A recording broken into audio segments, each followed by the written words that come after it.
Welcome to today's Divine Law in Action Forum. Today we're talking about how authority cannot be licensed. And I'm going to start this out by asking you a couple of questions. Who gave them the authority to tell you who you are allowed to be? Who gave them the authority to tell you who you are allowed to be? Right? Another way to think about this question is, what if most of what you call obedience is actually submission to the wrong authority? Right? So, I spent many years of my life in the practice of law. I was a licensed attorney. And what they teach you when you're going through that indoctrination camp, professional school, credentials, is how to uphold the public law, the public authority. What's best for the public, right? It's an emotional pull and tug on the heart on how to get people to submit to man-made law. Man-made law is below God's law, right? It's below natural law. It's authority, man-made law, but it's only authority to the extent that it matches and aligns with God's law. And from my perspective, as an ex-licensed attorney, I'm going to break this down for all who are listening today on how this authority has been abused and misused and manipulated our minds and kept us from actually being able to tap into spiritual authority, natural law, the principles of the universe that will allow you to receive massive abundance without professional credentials or an education that comes from universities, which is an indoctrination camp to keep you from the truth I'm about to share with you today. So as we get started on this, I'm going to be talking about God's laws, the scripture. And I know for some that can be offensive. And for many years of my life, I used to dance around that. I didn't want to offend anybody. I was a people pleaser. I wanted everybody to like my message. I wanted everybody to like what I'm sharing. And this is what you're taught as an attorney. This is what you're taught when you're a licensed professional. When you're giving that diagnosis to the person on the other side of the license, if you're a doctor, you have to tell them what the box says you have to tell them. You can't tell somebody who's got some foreign substance inside their body, which, by the way, we all do, right? I guarantee you go get tested for cancer cells. Cancer cells are going to be found in virtually everybody's sanctuary. But it doesn't mean that it needs to take over. It just means that you got some foreign particles in your body. But when a doctor gives you a license that informs those foreign particles to collect and manifest power in the diagnosis that the licensed professional told you you have, right? So it brings it to life. This is what licenses do. They don't allow for the doctor to say, hey, how about you change the way you're thinking in life, you stop focusing on what you don't want, and you start focusing on what you do want, and you follow biblical principles, you follow God's laws. You can't share that as a doctor. Because if it doesn't work for the person receiving it, they can turn around and sue you and take away your identity and all your assets. Right? This is how backwards and corrupted and upside down the licensed world operates. And so, to bring that back to my own personal example, having been a licensed attorney, right? We're not taught this. The licensed professionals don't know that they're running this matrix program. We're paying deeply and a lot for that indoctrination. So you can see how that separates the identity, your true identity of being a free person able to bring healing in the doctor's case, or for an attorney, like in my case, like somebody who can share law that's not put in a box to match up with the statutory laws, certain rules of procedure. That's what man-made law is dealing with, as opposed to spiritual principles and spiritual laws, which actually bring healing and abundance and tap into the economy of God. God's economy is not fear-based, it's not lack, it's an abundance. And it's more than enough for all of us. So we're not taking profit from our brothers and our sisters, which is what the man-made matrix teaches us to do. We're actually giving prophetic word to our brothers and our sisters, which then creates abundance in their life. But these aren't the principles of the man-made law, right? Under man-made law, what happens is that we're committed to uphold the public profit system, civil rules of procedure, which articulate the world of commerce. And in the world of commerce, it's business, and there's a whole set of law that you have to occupy, that we don't have to comply with, but we just accidentally do. Most of the times because our parents were doing it, they were taught that that's what's going to happen next. And then the great American dream or the world's message is accumulation of assets makes one happy. So that's what the man-made system is all focused on. It's about this accumulation of money and assets, and somehow this is going to make you happy and give you access to all the things you want in life. But what it is separating out from reality, from natural law, from God's laws, is that we are not owners. That's a slave identity. So you're chasing an illusion. You're chasing after something, thinking it's the highest thing to obtain, the best thing in the world, but in reality, it's a facade. It's an illusion, and it has you focused on the wrong thing. And this is how the licenses work. So many parents want their kids to grow up and get a doctor's license, a medical license, or a lawyer's license, or a CPA license, right? These professional credentials that are supposedly going to assure them of a successful life. And what I found out was when you're getting that training, when you're getting that indoctrination put into you, your spirit is being diminished, and you lose the ability to tap into God's truth. You lose the ability to share with your clients how the world really works. You can only share with them the fear-based, man-made side of the equation, so that you're now sharing with people all of the potential harm that might come to them, right? Why they need you, the professional, on their side, right? It's a self-fulfilling loop of illusion that doesn't allow people to tap into the actual truth, to the things that are really going to set them free. And the place where people go whenever they feel like they're wandering in the matrix is to the licensed professionals. That's what we're taught to do. And it mixes us up so much that we find ourselves lost for years and years and years. Now, this is what, and why I use the Bible to teach these principles, is what we're told in the biblical pattern. This is the world's pattern, God's pattern. God set it up this way. What I mean by that is he set up that his laws, nature's laws, are hidden in plain sight. Right? So you can go and you can see what I'm talking about very simply by following the journey of a piece of fruit, right? So it starts with a seed that goes into the ground, which is a bunch of yuck and nut and compost, and what we don't want, what we think we don't want, is what creates the birth of something new that becomes abundant. And you can't rush the process. It takes time. It takes the seed to go into the ground, to be nourished, to grow for a while, to substantiate its roots underground, which you can't even see. Then it needs to strengthen its core before fruit shows up on the tree. 3 to 5 years later, most cases, there's variables, of course. Sometimes it can be a lot longer, sometimes it can be a little earlier.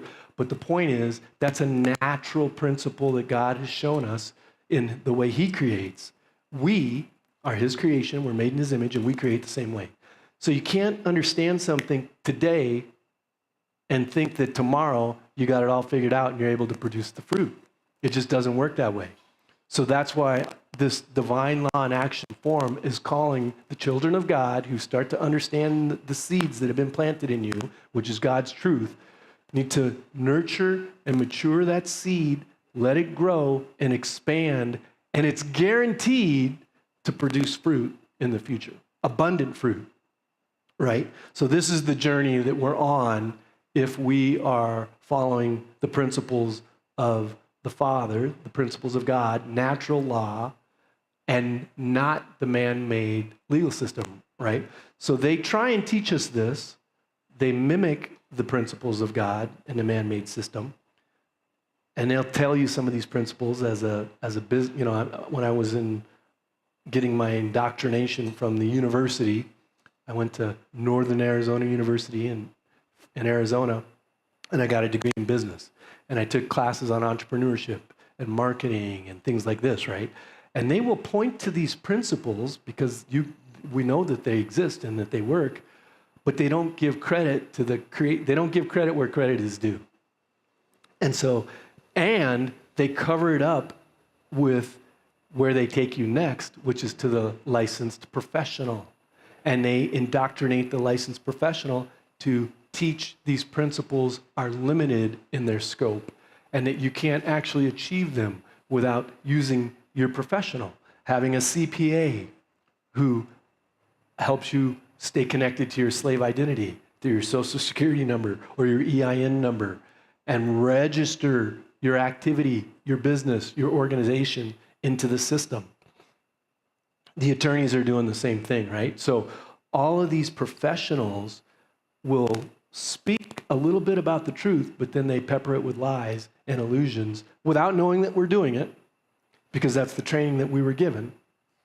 And then we cap people's ability to actually connect with true abundance, the true source.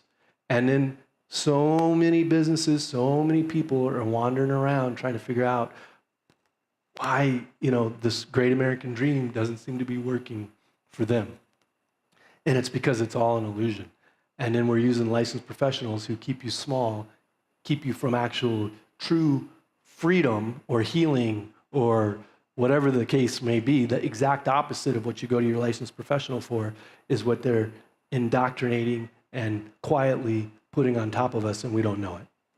So when I say what gave them the authority to tell you how you're allowed to be, what I'm speaking to is this idea that so many of us have, that you can start to hear my words and you can start to see the truth in what's being said, yet they're afraid to step out of the system. Somehow they're going to get in trouble. Somehow they're going to get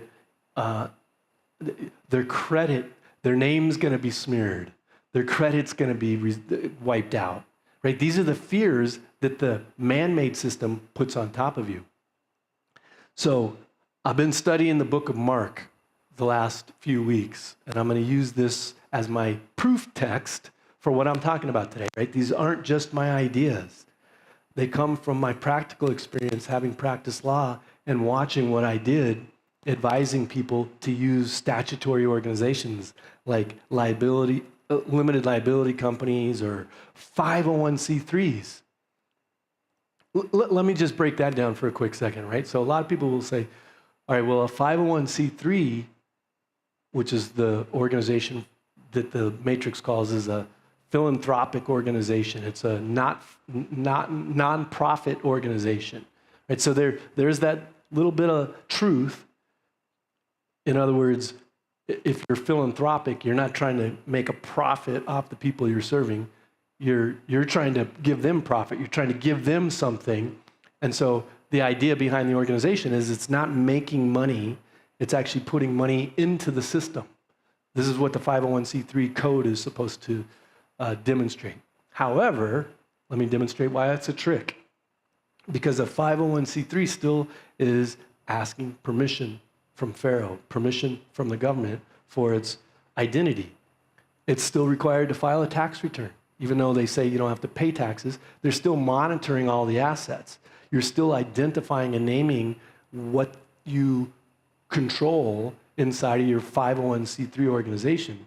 so that if there's the slightest bit of hiccup or in the succession planning, Pharaoh can come back in and grab up some assets or reallocate things or shut you down if you start speaking too loudly against the government, against the public system, right? 501c3s are not allowed to be involved in political campaigns.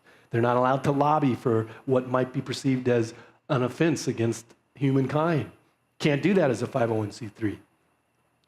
So the Matrix took the organization that religion uses to organize under, as most most churches in the world are in the United States, but I would venture to say even beyond that, are organized as 501c3 styled organizations. In other words, the government, if it's not in the United States, it's another country, they still sought this permission from the government to operate and permission to be outside their system. So if you got permission from them, they can, of course, evoke or reject or take that away from you as well. So can you see how fundamentally it's flawed on its foundation? And yet when you turn to God's law, you turn to natural law, you would know, it would make sense that you wouldn't use a governmental system that's more about fear and fighting and conflict and licensing and for permission to teach spiritual things. They don't match. It doesn't make sense. So most churches, from my premise, are built on a shaky foundation.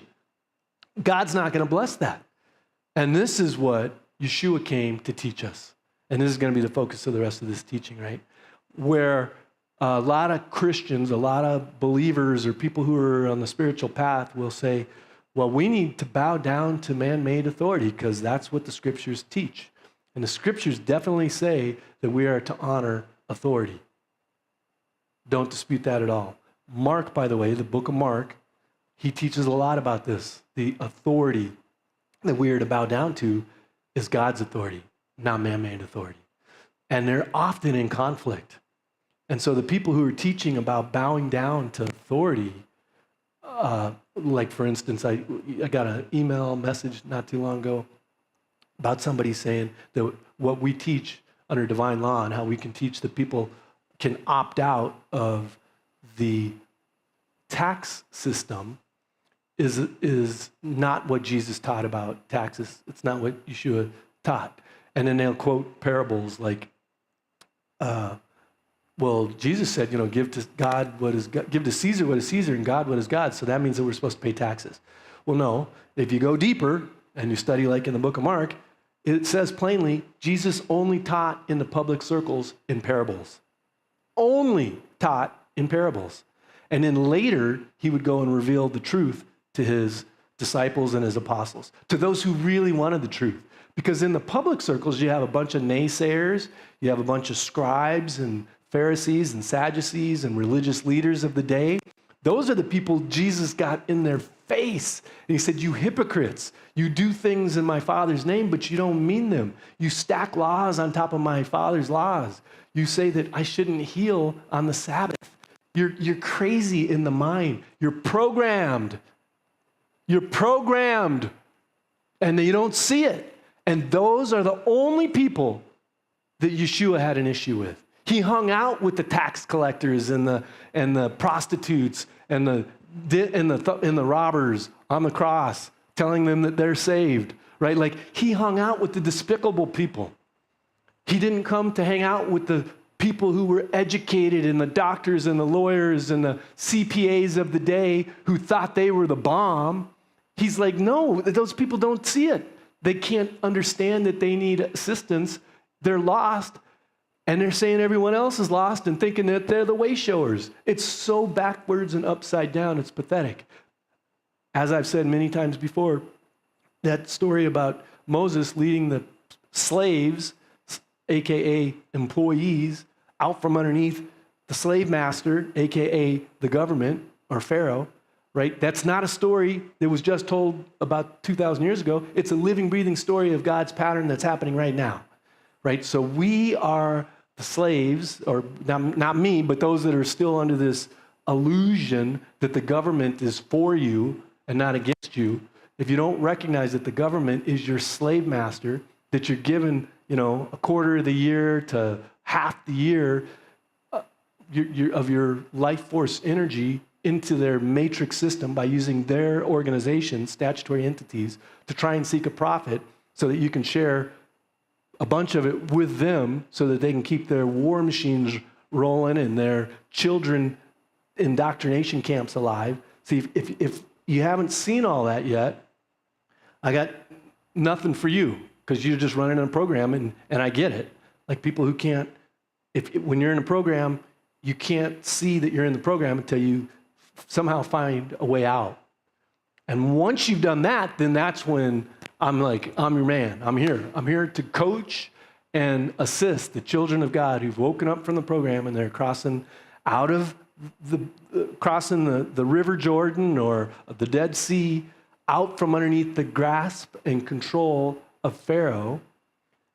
And then you can set yourself free from that system with confidence, not with fear, not with thinking that you're doing something wrong, not with thinking that you're somehow, hurting your family because you stop paying into a sick system that's not endorsed by God. It's there since the beginning. I know there's, a lot of talk about it crumbling and falling apart and going away. And I do believe that day will come. But I believe it's when Yeshua comes back. I believe until then, it's a parallel system that runs. We're not to try and take it down. We're just simply to identify who we are and do it in a new way. Because that's the pattern that's produced over and over and over in the stories of the prophets in the scripture. And when Yeshua came, he was the one who demonstrated it in greater glory than any of the others before him. And he's the one that the system turned around and shut down and killed because he was resistant to, well, I won't say resistant, he just simply spoke truth about what they were doing. And then you come to the 501c3, back to this full circle. So that's where people most often go today to get religious teaching, to get an understanding of spiritual things. If you're seeking, you'll often go visit the 501c3 church down the street. And just like the accountant, just like the CPA, just like the doctor, I'm here to say that these 501c3s are built on a shaky foundation from the get-go, and it's not where the truth is coming from. Now, they may, just like the government, just like all licenses, tell you some truth. They may share some things that resonate. That's how they keep you hooked. That's how they make you think that they're on the right path. But it's a 501c3. It's a statutory approved organization with limitation about what it can talk about. And they know this because we know when this scandemic came along a while back, you had churches all across the world closing their doors because of the scam that was being presented to the world. What made them do that? Because they had gotten their permission to operate from the government. They had authority over them. So that's not where somebody who truly understands what God is teaching us, what Yeshua has taught us, would go in order to establish the foundation, the organizational structure for their mission, for their ministry. It's not a 501c3. And I used to be somewhat fearful to speak out loud and be bold about this, but no more. No more, because the more I study what Yeshua teaches and what he talks about, the cleaner and clearer it becomes to me that this was his primary message. That when you bow down to the government, it doesn't look obvious. It looks like obedience. It looks like you're being a good citizen. And you are being a good citizen, but you don't understand the term citizen. Citizen is a slave term. It's saying my allegiance is to my government, not to my God. So when and we think that this is what we're supposed to do. We have pride in that. And if any of you know David Hawkins' work and you know the scale and the map of consciousness, pride is still taking from this, it's an ego-based expression. It is not something that's good. Pride is not good. I mean, it's good in the sense that it's above depression and anger, but it's not in the world of abundance. It's like, I'm right. It's like an egoic feed. And it's right there at the breaking point. It's a step in the right direction, but it's not to be held up as something that we want to have. We want to rise above pride. We want to go all the way to humility and service. There's no pride in that, right? So that's what the religion of today, the church organizations of today have done that's a disservice to our Heavenly Father, from my perspective. And I'm here to share this because this is what we teach about. Under divine law, you don't necessarily go down to your local church and find divine law being taught. More than likely, you're going to experience, they're going to say, you should submit to your local governmental authority, because that's what they all did. It's just it's in the DNA of a 501c3. And I'm suggesting then they're built on a shaky foundation. They teach maybe a fair amount of truth, but that one insidious lie destroys all the truth, and it's what's keeping the people inside of these organizations from actually tapping in to the healing power that Yeshua talks about, to the healing power that allows men and women to sit with another man or woman, pray to God, and give them access to their own healing. This is what our doctors should be doing. If they spent 8 years studying that type of healing modality, as opposed to the patented process and the diagnosis that matches with the insurance claim so that they can get paid a lot of money for telling you how messed up you are, plant that seed in your brain, and then bring you back so they can feed it with prescriptions. See, that's a sick system that is perpetuated by the churches of today. So a church does not ask for or seek permission from the government. That doesn't make any sense. That's the wrong authority to be bowing down to. Our governments don't recognize God in the form that God wants to be recognized in. So if you are in a 501c3 organization, if you're the leader of a 501c3 organization, and you're hearing my words and you're getting triggered, I'm just encouraging you to look deeper, not just fight against me. Don't be a Pharisee or a scribe or a hypocrite or a Sadducee and just immediately think you have the answer. I was there. I was once in your shoes. And I was affiliated and involved in a huge mega church. We had over 20,000 people on a given Sunday coming to 5 different services and a whole plethora of Bible teaching classes. And I mean, these were powerful Bible teachers. They were writing the textbooks that are taught and used in the seminary schools, right? I'm not going to drop names because I'm not here to diminish any of these teachers who just never got to the point where they saw what I see. I didn't see it when I was in their midst either. But when one sees it, what we're called to do is take action, to start walking in a new way.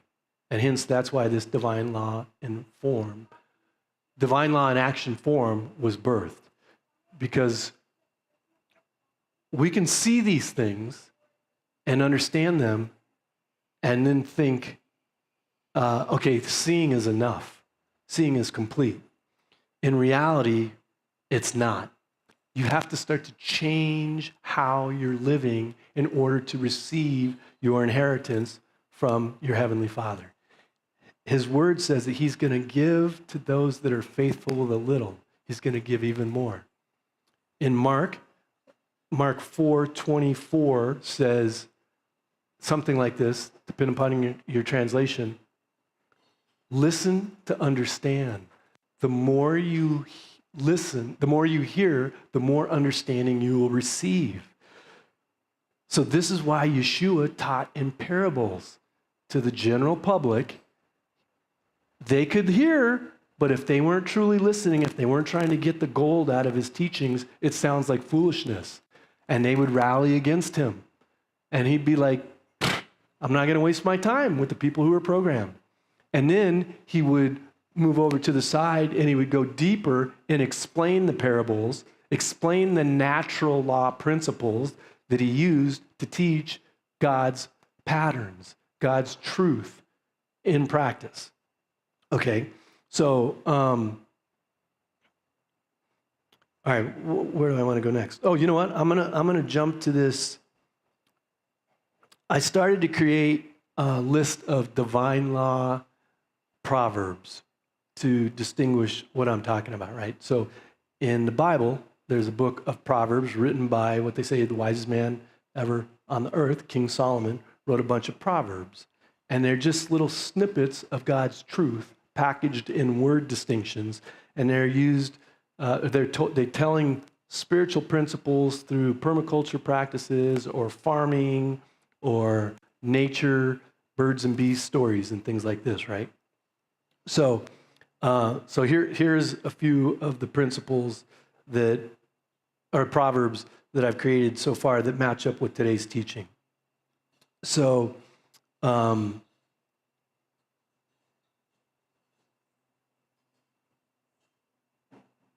wait, here we go.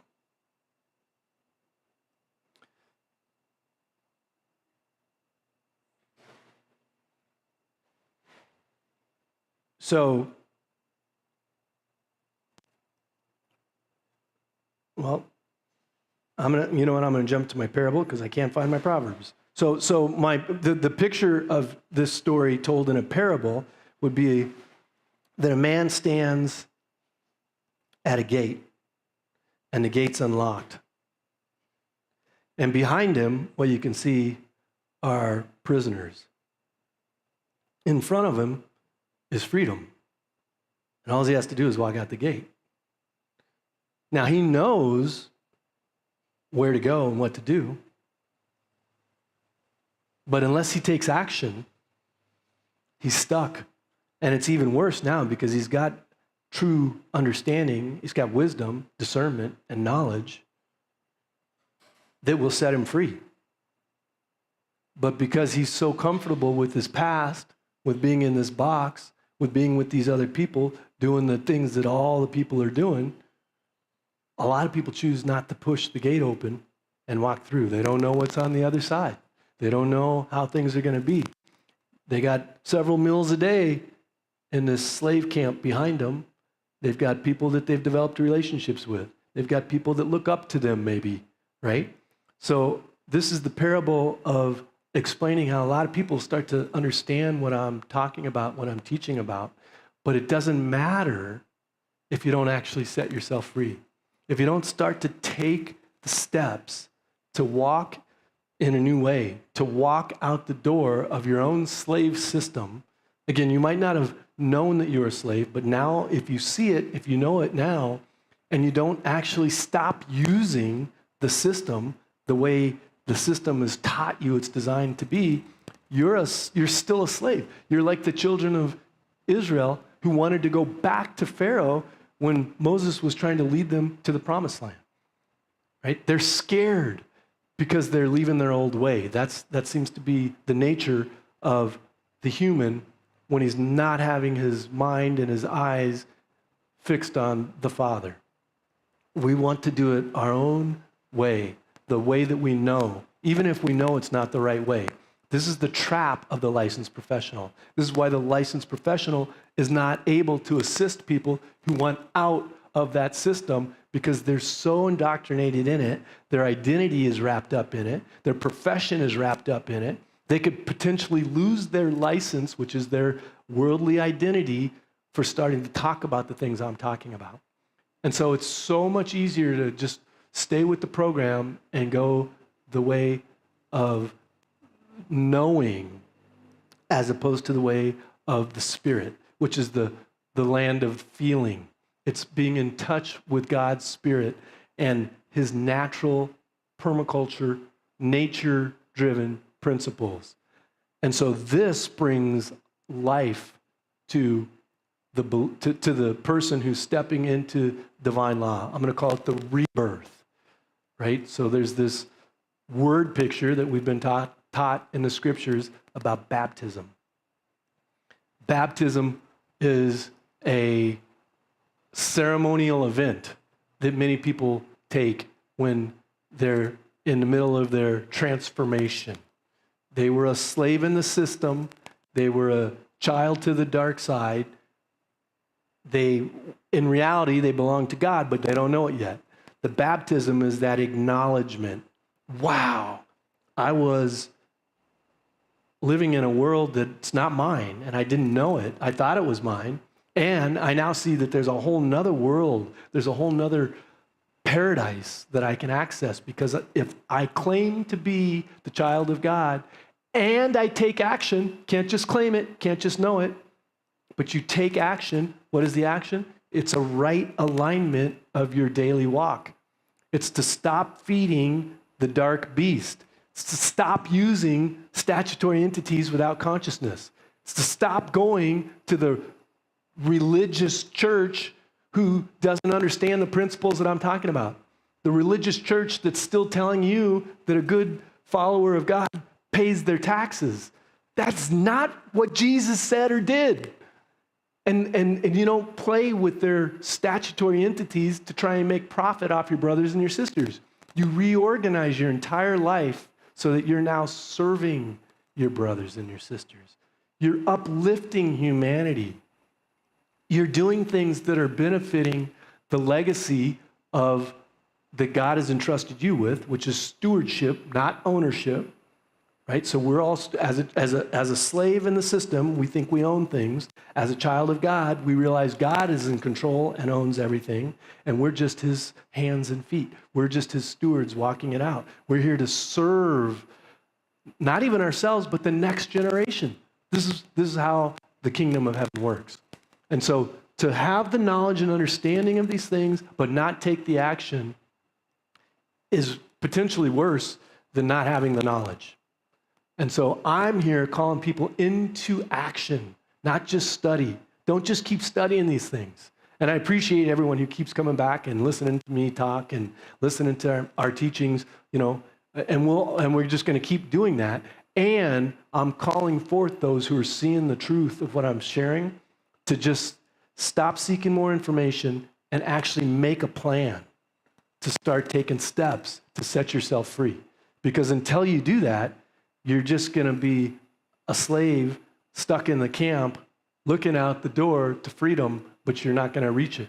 You're not going to receive abundance. You're not going to experience a fruitful life and the fruit on the tree, which won't come the second you walk out the door. I talk about these permaculture principles. You plant the seed, you got to wait for the tree to grow. So the sooner you start taking the action, the sooner that the fruit will come. But it's still out there. It's not a quick get-rich-quick scheme or anything like that. To step into a world of abundance takes some time. It takes some maturing. And it takes some ripening.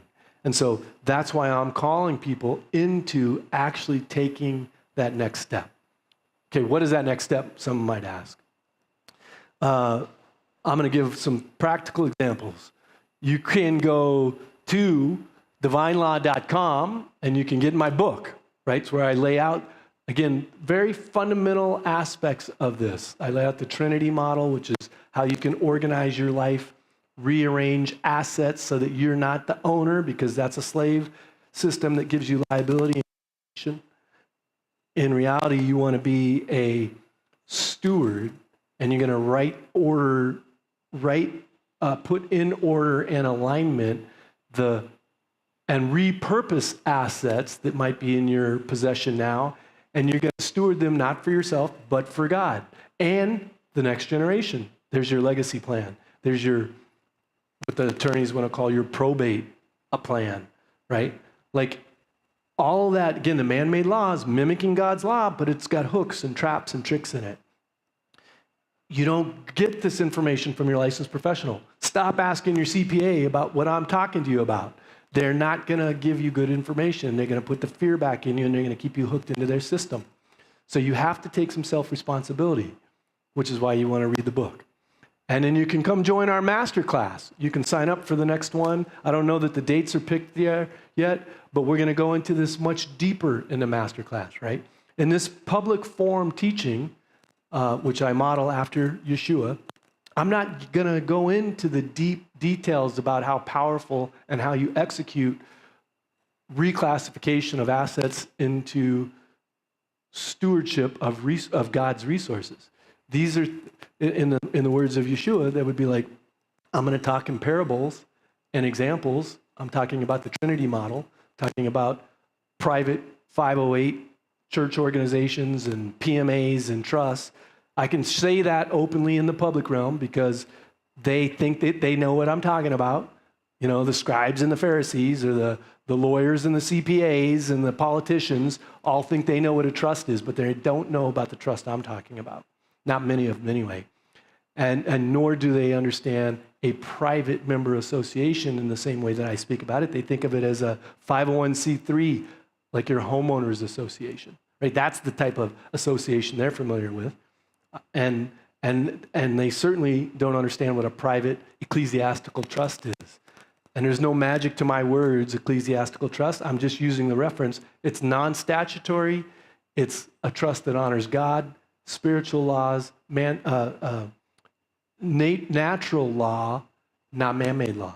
Statutory trusts were completely different. And so that's what I'm speaking to when I say in the public realm, I can talk about those things. In the private realm, when somebody enters into a private agreement with me by signing a private member association agreement, now we can take the veil off and I can explain the parable. I can explain how these organizations work at a deeper level. I can explain how powerful they are to align your life in service to God and not to man. I can show you how you can not be a taxpayer. It's not, unenroll is one way to say it, but like your true identity is not a taxpayer. That's your slave identity. That's the man-made law tricked you into thinking that's the system you have to play in. And that's just not true. And there's no fear about it when you get your identity aligned and in right order. And then we redo your earthly documents so that the documents I used to assist people to create as an attorney, I would never or rarely recommend if they know what their true identity is. If you know yourself as a child of God, you don't use those agreements. They're not necessary. And so we go into that in depth once we're in private agreement or in a private association with one another. So there's 3 chess moves right there that will allow you to set yourself free from the old identity, start to walk out a new identity. And in closing, I'm just going to share a prayer, a word for you, the listener here today, right? So, Father, I thank you for allowing my vessel, my sanctuary, my physical body to be used to channel your wisdom, your words, your discernment, the Spirit of you through me and out to my brothers and my sisters, to those ears that want to hear, to the eyes that want to see. Thank you for using me in this way. And I pray for that child of God who may be hearing this message today. If you've been looking at these things or studying them for a while and you haven't felt confident to take that next step, that today be the day you go and take that first step to set yourself free with the new knowledge that's inside of you. So with that, I say, Amen, Aho. Until next time, God bless you.